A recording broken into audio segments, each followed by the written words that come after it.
Hi, I am Laura Hope-Gill. I am the program coordinator for the Thomas Wolff MFA in creative writing at Lenoir-Rhyne University, and I'm here with wonderful Jan Wolff, our admissions director, and Susie Chandler, who is both our major program administrator, runs the show at our Asheville campus, and also an upcoming incoming MFA student. And I'm delighted that you're going to join us, Susie.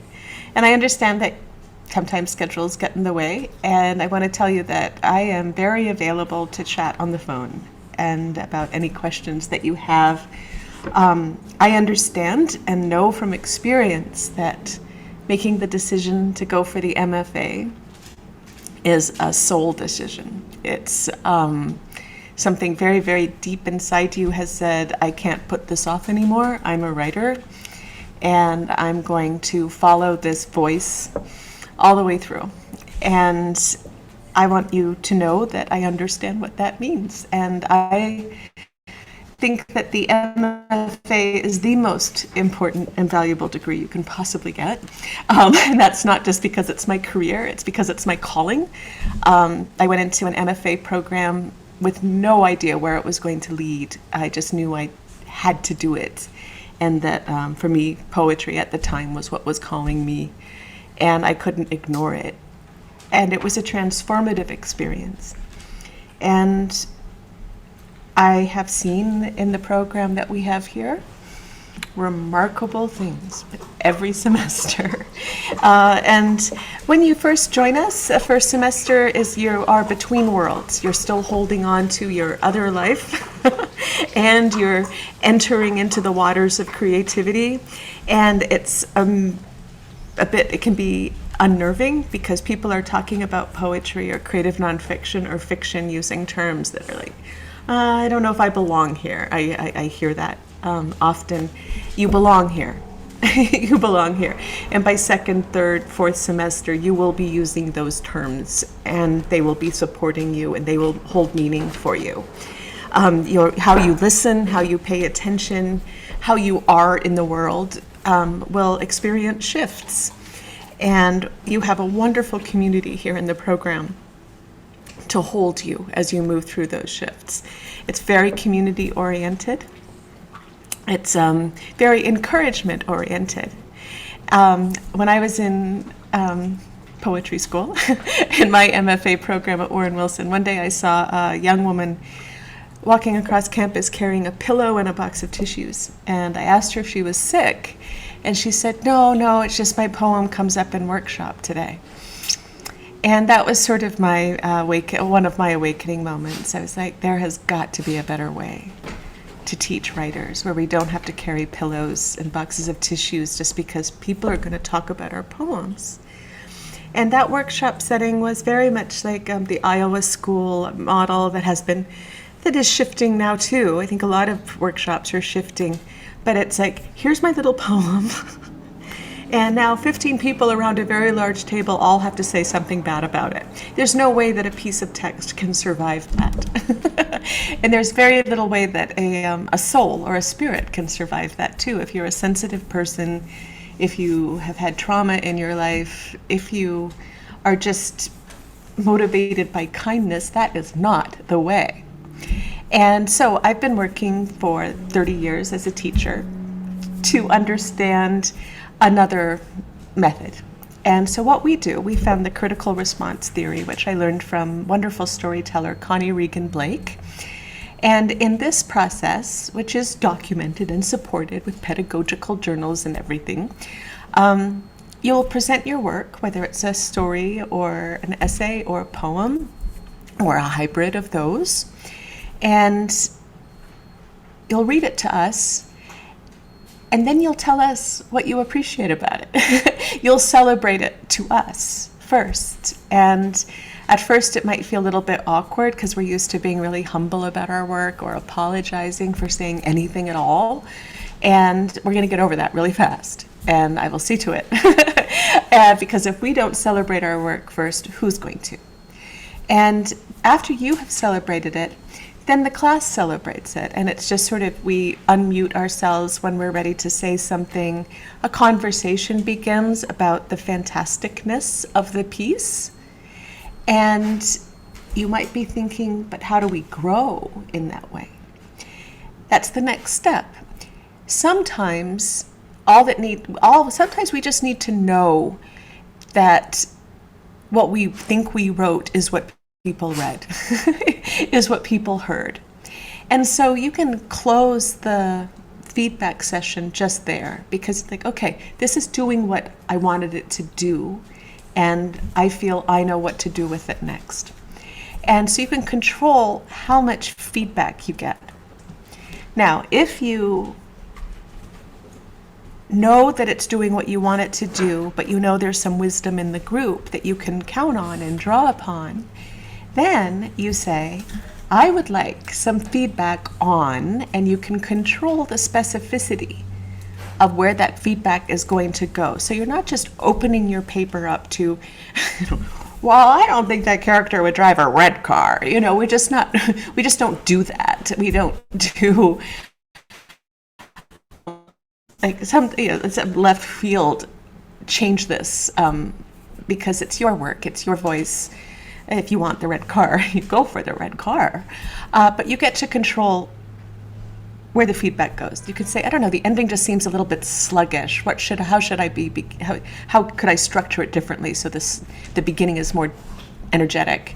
Or you might say, did you figure out that the sister isn't really there? The sister's a ghost. And we'd be like, oh my gosh, we didn't realize the sister was a ghost. And then you can say, how can I make that clear that the sister's a ghost? This is a kind of cool little story we have growing here. You got the red car and the ghost. And so it can become a generative workshop where we work together to help you write a better story, poem, or essay. We also have a third option, and I call it the Mexican restaurant plan, where when you do want feedback on any part, you can say, okay, I want mild criticism. And we will frame our critiques with a mild voice. We'll be very careful. We'll understand that that's where you are on that evening. Or you can ask for medium or hot. Right? If you're feeling like, I've pushed this piece as far as I can possibly go, give it to me.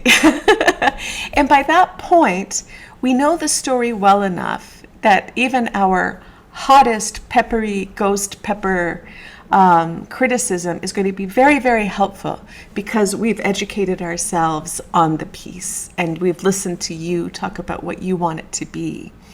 This is a wonderful way to do workshop. I have, just this week recently, my mind was blown.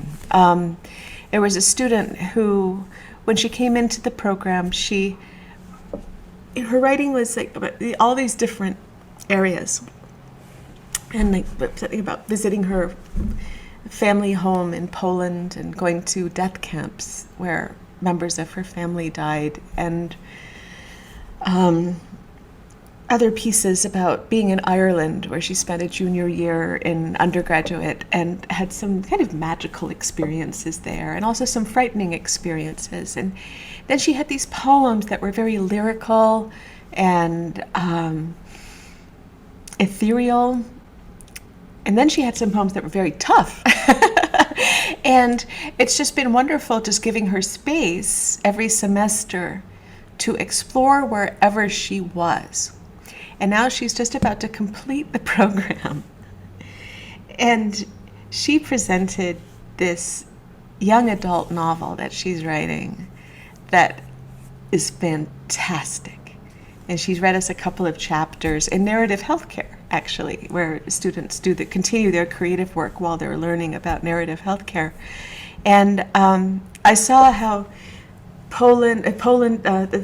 she actually has a dictionary at the front of the book, and the words are a mixture of Celtic and Gaelic and Polish. So she's created a whole new language, really, that the characters speak. And there was her lyrical poetry coming through. The language of the book is just very musical, And then the magical experiences of Ireland and also the scary experiences in Ireland are in there too, with this incredible conflict and this character's journey to discover herself. And so, whoa, if we were a traditional kind of workshop, at any point, those creative impulses would have been blocked. Would have been like, okay, this isn't making sense. I don't understand how this all holds together. Or something would have been blocked. But so I had a wonderful professor who used the term creative impulse. What kind of teacher would I be if I had blocked this creative impulse? And granted, I had gone completely against the rules of an assignment. And he handed in all the papers. I handed back the papers, the A's first, the B's next, the C's, the D's, and then the failing papers. And I was the last one sitting in the class waiting for a paper. And I was like, oh my gosh, I've pushed it too far. I've gone too far. And then the professor just placed the paper in front of me and walked out of the room. And he'd written a letter on the back of every page. It, like, examining himself as a professor and responding to my ideas in the paper. And he asked himself, what kind of professor would I be if I blocked this creative impulse? So that really shaped me, and I got an A+. But he had to reprimand me, because at some point, someone's going to block you. But it won't be me. And so that's how I feel as a teacher. My job is to help you recalibrate into your creative self the first semester, and then to maintain this very safe environment where we examine your work without harming it. And that's an important balance to get. And then as I get to know you better, and as your other professors get to know you better, then we work more closely. But you will not have an experience in your first semester where you'll get your paper back bleeding red ink. We just don't do that, because I can't critique your work until I know who you are as a human being.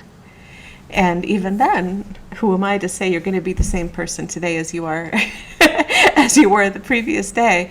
So it's very attentive and very listening focused, and we're on a journey together. I am opposed to stress. That is very, very important. So you can have as busy a life, as filled with love and the complexities of life as it truly is, and I will work with you to get your writing in there. I'm against apologies. You don't have to apologize if a week goes by and you just didn't get the reading done. Don't apologize for that. You were taking care of somebody else probably. And then we just watch it together. Also, I believe in the neurodiverse classroom. If you have PTSD, if you ADHD, if you experience depression, if these are parts of your world that complicate your path, share them with me, and I will walk with you. I've seen a number of students, once they move into their creative space, stuff comes up. I've given assignments such as, you're not allowed to write this week because you've gone headlong into something, and you're ricocheting off of it, so you're a little bit shaken. So I might say, and my mom did this to me. She was like, I'm taking away your computer because I was just going too hard on something, and in an unhealthy way. And in my MFA program, they didn't monitor that, and I think that we should. I think that the well-being of students needs to be a priority in graduate school. And so some students, I've said, you're only allowed to watch TV for this week, and nothing more serious than reruns of 90210 from the 80s. Just don't. And you're only allowed to listen to ABBA, nothing deeper. Now, ABBA, we can talk about the depth of the Swedish folk song roots, but generally it's going to be uplifting. And that's very important. And sometimes that's lasted more than a week. Sometimes there's been a silence or something, but don't worry. I know what happens. I've seen a lot happen, and I've seen amazing things come out of the shadows if that's where you needed to go. And but not everybody needs to go into them, but they are there, and I know how to navigate them. So that's very, very important, because if we're dealing with the creative spirit, creative energy, creative impulse, that's shadow work, and I believe in it, and I believe that everyone can get through it. I don't believe in writer's block. I call it a writer's bench. And I think it's important to honor the writer's bench. It might be just your soul saying, all right, I've been talking a lot. I just need to be a little bit quiet for a while. And then I can give you prompts and things like that to play with that aren't part of the major soul work or body of text that you're working on, the big novel, the big project. We'd like to have students, this relates to the curriculum. Students, MFA programs, a lot of them are going to make you choose poetry, creative nonfiction, or fiction, and I don't believe that's good. I believe you have to take all of them. And then toward the end, you'll have a feeling of, at this moment, I'm going to focus on this novel. But everybody agrees that fiction class nourishes our creative nonfiction. Poetry class nourishes fiction and creative nonfiction nourishes both of the others because it teaches us how to tell a story and how to use research. And so it's very integrated. And nowadays, literary journals and publishers are looking for hybrid texts. The forms are breaking apart because we're not all trying to be white men anymore from the 19th century. You know, we've kind of moved ahead and beyond, and we're realizing that books can be different shapes and sentences can be different shapes, and our job is to find who we are and put that on the page. And so the multiple tracks is a big part of that. Another track is the narrative healthcare track, which is my baby. In 2013, I found out about narrative medicine, and by the end of the day, well, fortunately, the president of the university, the provost, and our then dean of the graduate school here, and the provost of the graduate school, all happened to be at the Asheville campus. I found out about narrative medicine while I was teaching, and I called the Columbia University program, and they said, you can register for a program of weekend training that we're having in 2 weeks, but the deadline is tomorrow. So I ran downstairs and I told the president of the university and the two provosts and the dean, I need $2,000 to go to New York to start a narrative medicine program in Western North Carolina, and we'll be the only one. And they gave me the money. And so I went up once, and then I went up twice for the advanced training.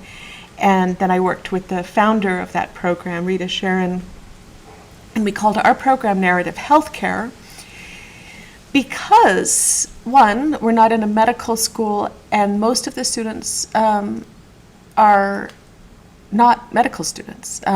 They're usually later career physicians who recognize that story is the best path for healing people and also healthcare itself. And we get counselors and chaplains, and we've had, right now, currently we have a breast cancer surgeon. She's retired and she's teaching now at University of Iowa. And she is so fantastic that her late excuse one night was, I'm going to be a bit late because I'm on a Zoom with NASA discussing the bioethics protocol for the mission to Mars. It's pretty much the best late excuse I ever got. I bought it. And she's actually going to take her 8th narrative healthcare class next semester because she loves it so much. And she has carried it. She's now teaching narrative healthcare and narrative medicine at Iowa School of Medicine. And we had another student who was a heart surgeon. And now he's published 3 novels. And they're these detective novels that take place in Atlantic City and on the Jersey Shore. And when he started we had this WebEx camera that was way up high, looking down on us, and he was WebExing in from, now we use Zoom, but he was WebExing in from Iowa, and he said, "Oh, this isn't going to work. I can't be looking down at people. That's the problem." And so I climbed up on a chair and unvelcroed the camera, and I taped it to the back of a chair. And so he was eye level with us. He goes, "Yeah, this is what I need." He's like, he diagnosed himself as like always having been like the surgeon, and he'd been humbled by his own heart attack, and he was a heart surgeon, and he hadn't paid attention to his own signs, and which is also part of that looking down at things, like it can't happen to me. And even though he'd survived, he needed to heal from it. And it wasn't just about the suture. I believe that the narrative healthcare program is the soul suture. Something traumatic happens to us. Sorry, this dog is drinking a lot of water behind me. Callie, are you okay? It's a little bit unnerving having a dog named Callie in your house. You kind of watch the china. But it brings along the other side of healing, of what medicine, modern medicine leaves out. You know, it's like, okay, you've had your baby, go home. and you've had your surgery, go home. But what happens after that? You know, after our body has been opened, torn open, and we've had a life encounter with our own mortality, with our own physicality. Medicine has changed so much, even just over the last 8 years. Last week, the American Medical Association sent out a plan, not a suggestion, a plan for addressing health inequities in medicine. So it's not a suggestion. It's saying this is what we're going to do, and the solution is narrative. That's the title. Like, narrative solutions to health inequity in medicine. And we, in the narrative healthcare program, one student said she was doing backflips, and we did it. This is what it means. This is like this movement of incorporating narrative into healthcare, which has been like banging our heads against the wall in many, many situations. It's been like subjecting ourselves to gross humiliation, even among the writing community that wasn't ready to say that writing can help medicine. The camps were just so divided. I've been called woo-woo so many times. But last week that ended when the AMA sent out this document. And now everybody has to learn how to do this. So in the narrative healthcare program, we are in a position to train others.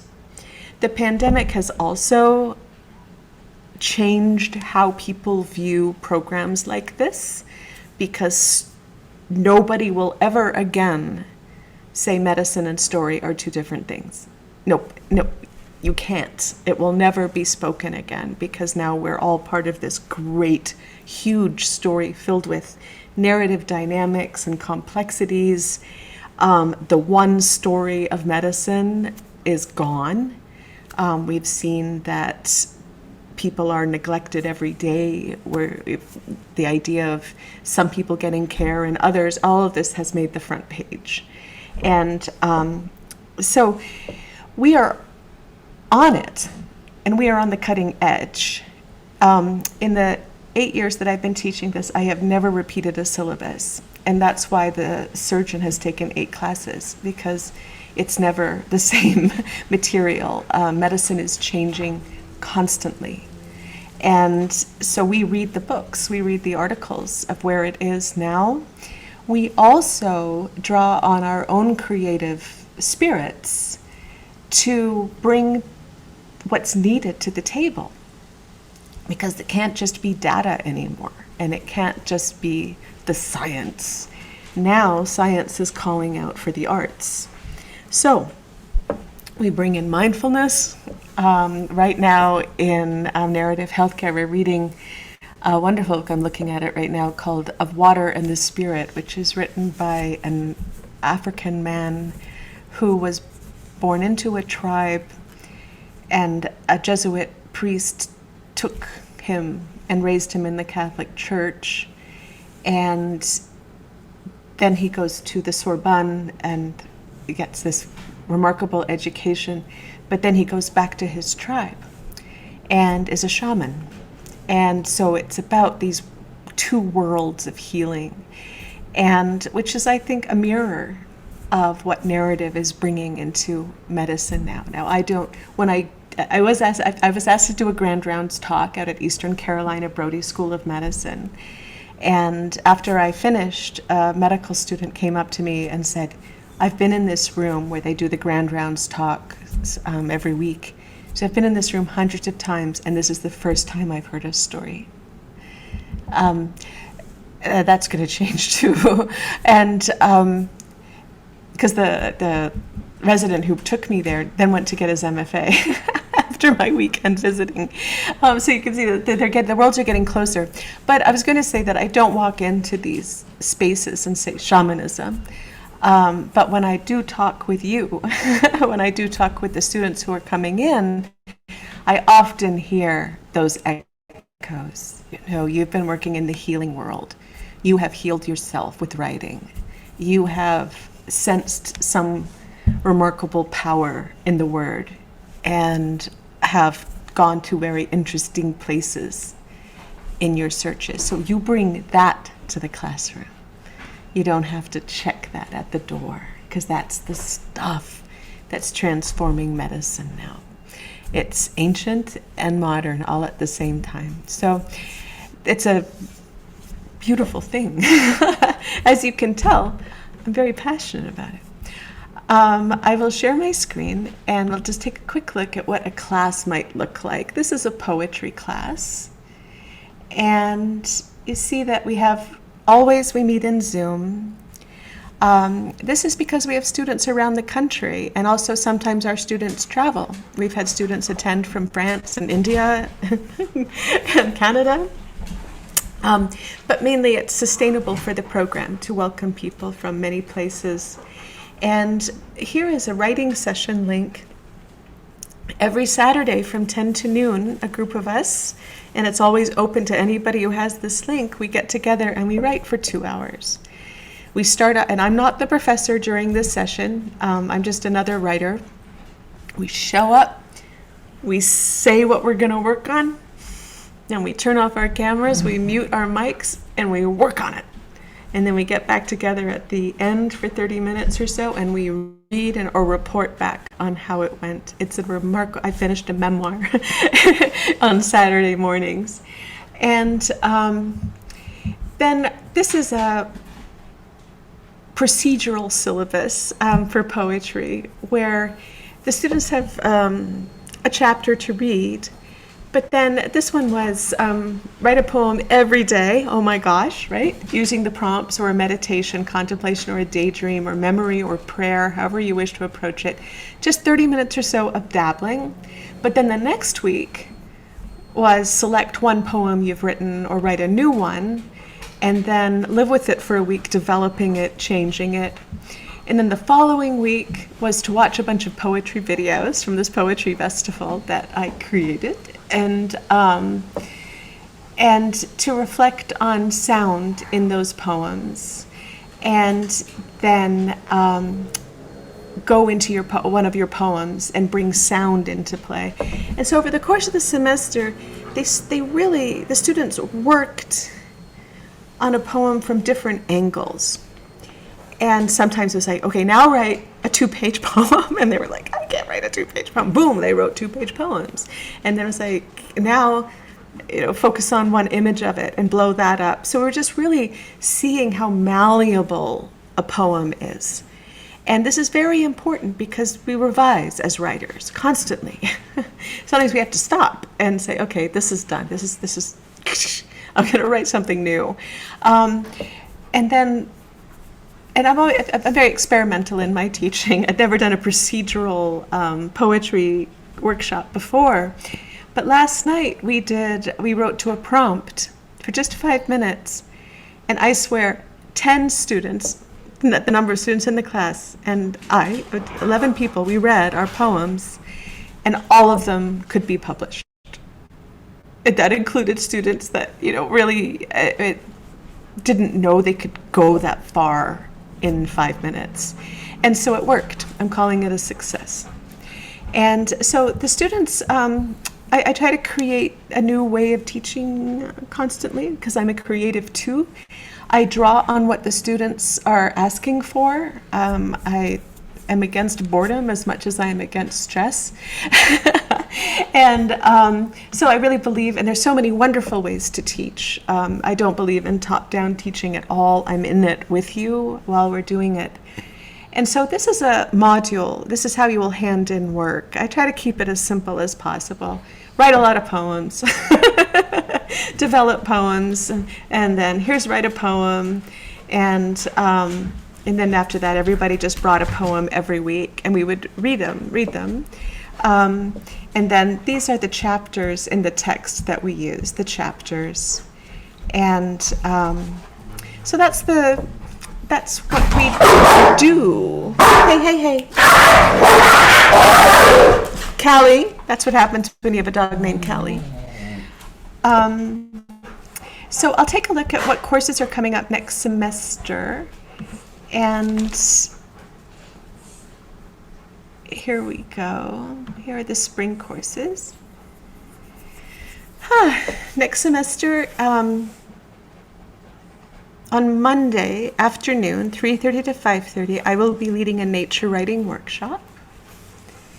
And in this, you'll be engaging the natural world as writers as well as explorers. While we won't be going on hikes together in the mountains, students will venture into their own natural surroundings, whether they be a small grove of trees in a city or the Appalachian Trail.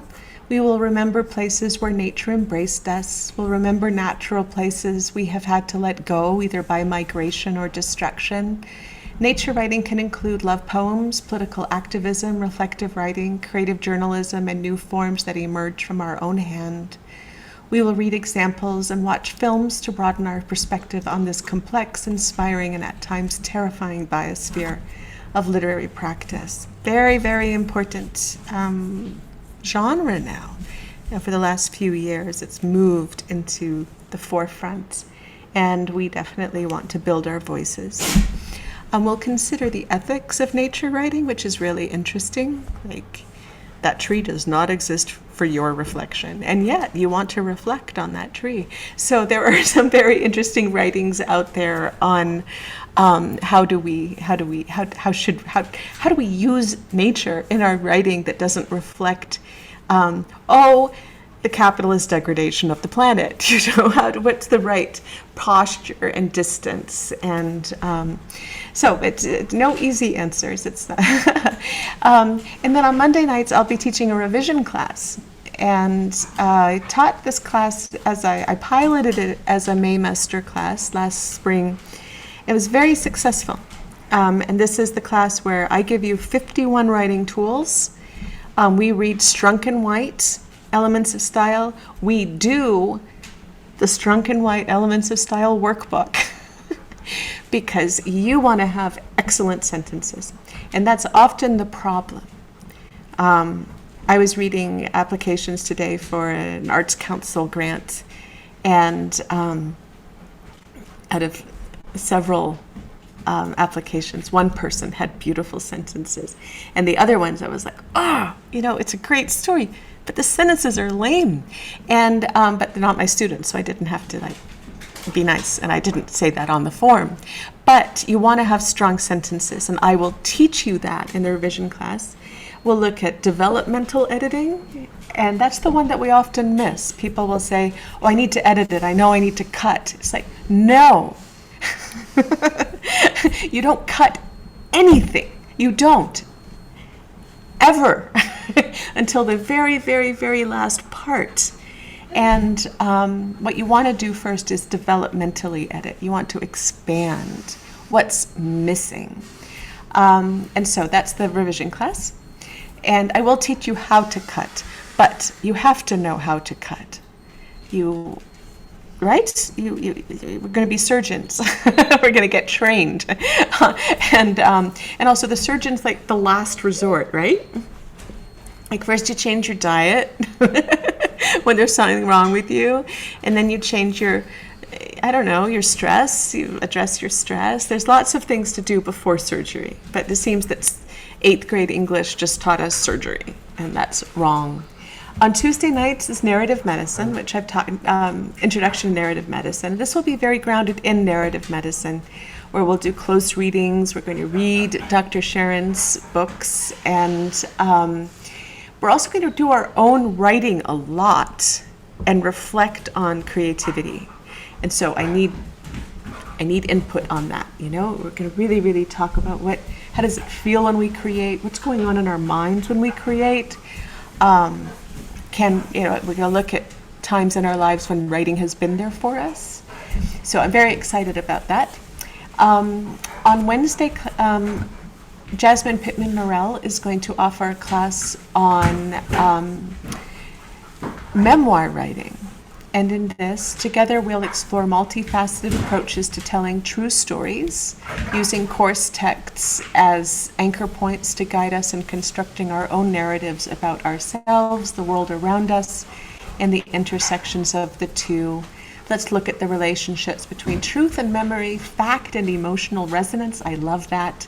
The luminous and the mundane. I love that. As we tell the stories only we can tell. And I want to highlight that because so often incoming students will say, well, I've already written about my Cuban grandmother who I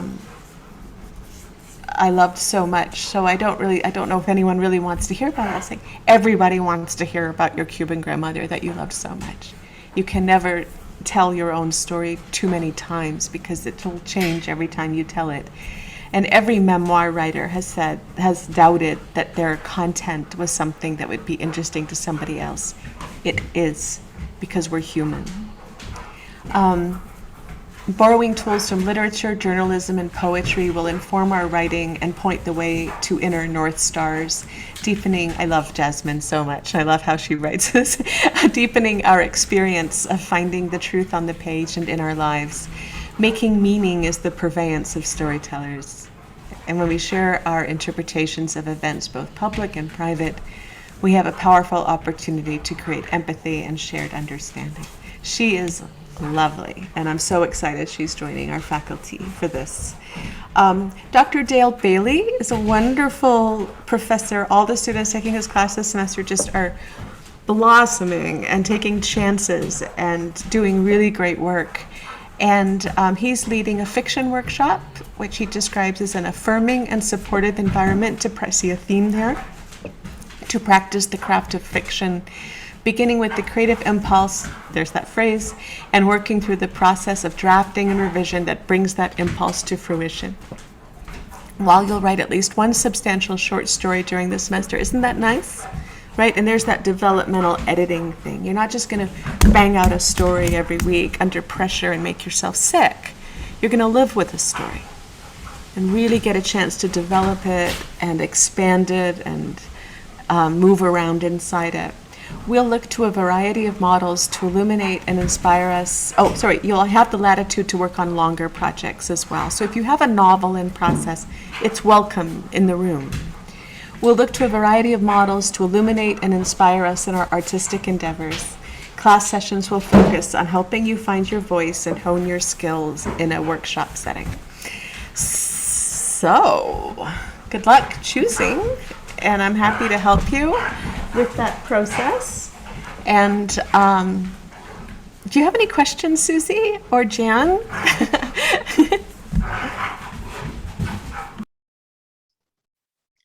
You've already answered one of mine. Welcome to my enclave. Sorry, I changed locations and clothes on you. You already answered one of them, and you've made a lot more. questions. You always surprise me, Laura, in our most harmless conversations. You inspire a lot of questions in me. That's great. So, now I was totally, blocked in my mind. Okay, revision and fiction writing done and done, and now I don't know. So yeah, it's definitely a conversation I'll have to have, because I, I do feel, I am an MBA person. Okay. So it's very strange for me to move into the space, but I recognize when you say, oh, here's this memoir class, there's like this ding, this thing is like, oh wait, can I get 3 classes in and still stay married? No, I need to figure out, I need that advising and getting where I'm going to go.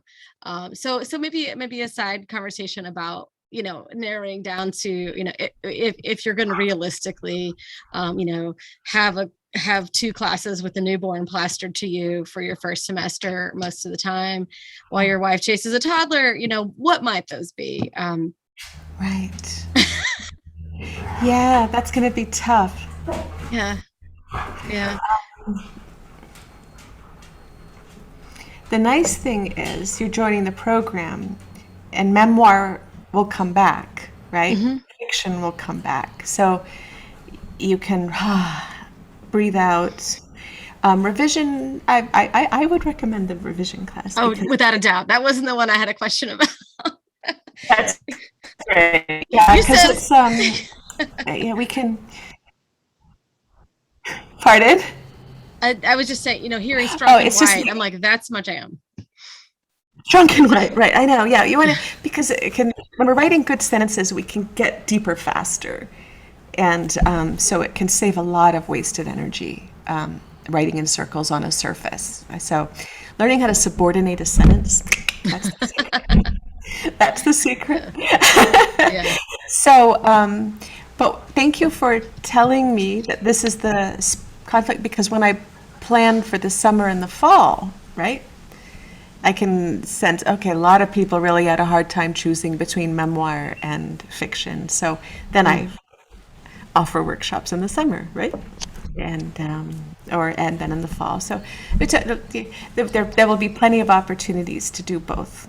When you said revision as a Maymester, I definitely felt a tightening sphincter feeling.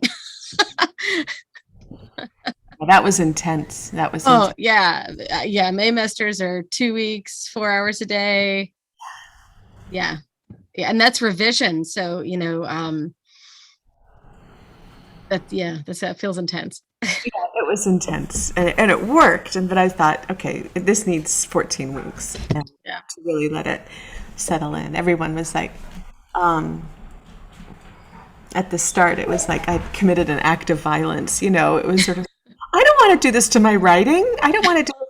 And then, by day 4, it was like, oh my gosh, I rewrote this piece using Strunk and White,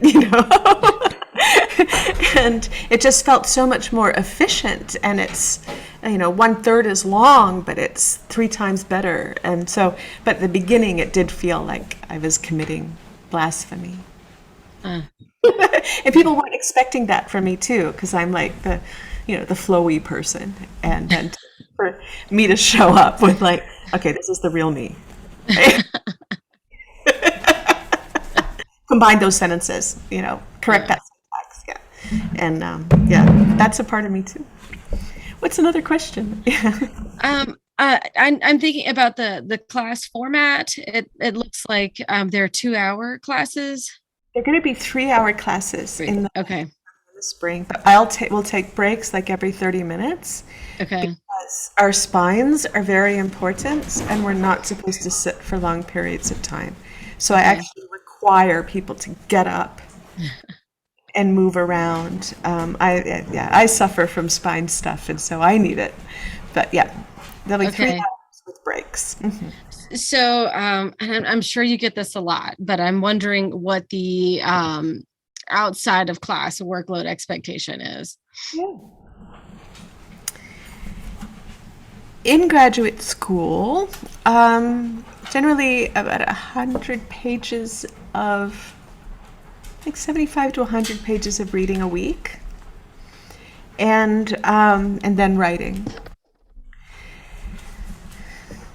But the reading's really good. And for poetry, I didn't do that this semester. For poetry, we didn't read that much. We probably read about 50 pages a week because it was a chapter plus a whole bunch of poems. And so I don't always stick to that 100-page thing. We have, in the narrative healthcare class this semester, I think it's been about, I don't know, about 80 pages, 60 to 80 pages a week, but in 5 different books. So every night you read 15 pages of one book and then 15 pages of another book. I'm so against boredom. But also, here's a little cool subtext of that was our overarching theme has been chronic illness. And so by doing it that way, chronic illness is never linear. It's always interpolative, like it's not a sequence. So that was a really brilliant thing, I think, was to have a syllabus that acted like chronic illness, so we never knew what was going to come up and how these different texts would talk to each other. And but like I said before, I know that you have a baby on the way and you have a toddler. I do. And so there's never any humiliation in the classroom. There's a place on Canvas to reflect on the reading. And so there's never any need to apologize, or say, there's no shame in having a life, right? Which is how I think in a lot of programs, you're like, oh, I suck, I didn't do all the reading. Never. Never feel that way. And and when it's too much, we just talk, right? I can tell you what the reading said. Because we're humans, we're grown-ups. And this isn't an abusive situation. How nice! So looking forward to our abusive relationship. Right? I know. I was really looking forward to the power plays and the mind bending, although that isn't the word I would use. Yeah. So I try. That's just a general rule for graduate school. You can expect 100 pages of reading a week, but that could be peppered, and adjusted. Can it be advanced by chance? Can I get a stab at it early? Yes. Our due date is the same day as orientation. No. I send out the book list several weeks before class starts. Excellent. So that, excellent. I have to send it to the Lenoir-Rhyne bookstore, but also I want people to support their independent bookstores locally. And so by giving it out, as soon as I know it, you can order it from your malaprops or, From your malaprops. I like that. Yes. Yeah, or just walk over there and get it, Yeah, there's my little plug there for malaprops. But, so I don't know, no power plays, and I do let people know what the books are well in advance. And I always choose really amazing books. And students can suggest books, and I'll put them on the syllabus for the next semester. Like, ooh, that sounds good. Yeah. Well, I was going to say, Laura, I'll hand out, the copy of the curriculum for everybody who's getting this recording. But can you kind of address, of course, the classes and the curriculum, and I know it's going to change and be different each, semester. However, what happens towards the end, as we get these students ready to graduate with their MFA? Question. Thank you. Yes. So there's 45 credits for the whole program. That is comprised of 6 literary study courses with the ENG prefix. And those are required, those will fulfill the requirement to have 18 credits of teaching to teach literature at a university or college. So you take those courses and then 7 workshops. And those can be any genre, including the narrative healthcare classes. And then once you've done your 6 literary studies and your 7 workshops, then you take 2 capstone semesters And you can merge those, you can, for financial aid, you have to take 2 classes at a time, right, Jan? So you can piggyback the portfolios on top of other classes as you're toward the end. And that's your novel. That's your memoir. That's your collection of short stories. That's your book of poems. And you work in a group, in a community, meeting once a week with a faculty advisor, and you check in with each other. How's it going? What are the challenges that you're facing? Hey, can I read this section out loud to you? And it's like a workshop feeling, but you know what you're doing. So it's really going to be a high level of discourse of this is a problem I'm trying to solve. It might be an issue of focalization, or it might be an issue of creating a gap. And so we'll know the narrative language by then and be able to pitch different solutions. So it's supportive, not critical.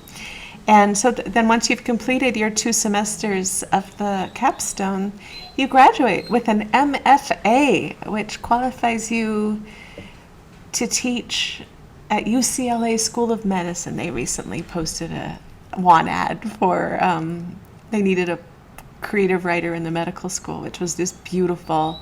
It'll also qualify you to teach at the university level anywhere. And you'll also be qualified to teach literature and composition classes at universities. And also the MFA is just going up in value. All this talk about creativity. Everybody wants to be more creative. You know what degree is about creativity? The MFA, the Master of Fine Arts. Einstein says in Ideas and Opinions that while he understands that science is important, that the fine arts are much more so. And but he couldn't explain why at that time. But now I think we know. Because it brings the soul and the consideration and the understanding and the long game of decision making, and also the ability to envision alternate endings to a story. And we need people like that right now. Also, the MFA can be applied in science communication, right? Across the sciences. And I'm part of a group called the Scottish Centre for Geopoetics, and we founded Geopoetics Appalachia in collaboration with the Scottish Centre. And it's geologists and biologists getting together with poets to learn how to express the earth. And that's really beautiful. So this is what's happening, and this is why the MFA is a very important degree to have right now. You know, back in the 90s when I did it, but even when I was applying to get an education degree, a director at a university that shall remain nameless in this conversation said, "Oh, an MFA, bet you're glad you got that." And I was like, what? Like, that's the most important thing I ever did. And I stand by that still today. The most important thing I ever did was get my MFA. Without it, I don't know who I'd be. It made me who I am. Like, it gave me the tools to become who I really am supposed to be.